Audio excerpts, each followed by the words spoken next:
हम गांव-गांव में लोगों को जाके अवेयरनेस दे रहे हैं कि सरकार की तरफ से जो स्कीमें चल रही हैं उनका कैसे लाभ लेना है। अगर किसी को उसका लाभ नहीं मिला तो उसके बारे में हम इन लोगों को डिटेल में बता रहे हैं। और उसके अलावा हम वैन के अंदर जो हमारी एलसीडी चल रही है उसके माध्यम से भी हम लोगों को अवेयर कर रहे हैं कि सरकार की स्कीमों का आप फ़ायदा उठाएं, ज़्यादा से ज़्यादा फ़ायदा उठाएं। कि सरकार जैसे फ्री राशन दे रही है और उसके बाद गैस सिलेंडर्स दे रही हैं और किसानों के खाते में जैसे 6,000 रुपये हर साल का डाल रही है। हम इन सारी चीज़ों के बारे में लोगों को अवेयर कर रहे हैं। अगर किसी को बेनिफिट नहीं हो रहा तो वो इन चीज़ों से फ़ायदा उठाएं। ये यात्रा कितनी इम्पोर्टेंट है फारफॉन पहाड़ी इलाके के, दूर दराज इलाके के लिए? जैसे मैं आपको बता दूं कि यहाँ ये यात्रा का होना बहुत ज़रूरी था। लोगों को बहुत सारी चीज़ों से आज तक अवेयर नहीं थे क्योंकि हमारे लोग यहाँ पहाड़ी इलाका में रहते हैं। इन लोगों को इन चीज़ों के इन लोगों को इन चीज़ों की अवेयरनेस नहीं थी। आज हर लोगों को पता चल गया कि सरकार ने कौन कौन सी स्कीमें चला रहे हैं और उनका फ़ायदा कैसे लेना है।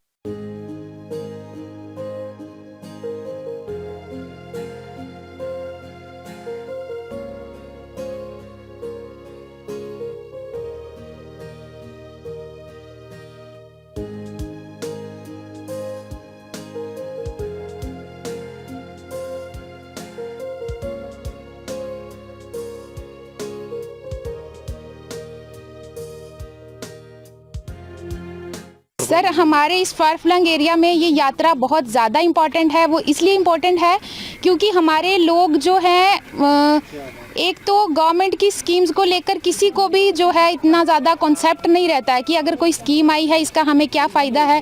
यानी लोग इलिटरेट लोग हैं बहुत सारे। हमारा जो एग्रीकल्चर पे डिपेंडेंट हमारी कम्युनिटी है तो उनको इन स्कीम्स का पता नहीं होता है। तो जब ऐसी कोई प्रोग्राम होते हैं तो इसके माध्यम से लोगों को एक जानकारी मिलती है, लोग एक जागरूक होते हैं, अपने हक के लिए लोग आगे आते हैं और बताते हैं कि कौन कौन सी स्कीम का उनको फ़ायदा हुआ है। अगर नहीं हुआ है तो एक ये 2 वे कम्युनिकेशन है।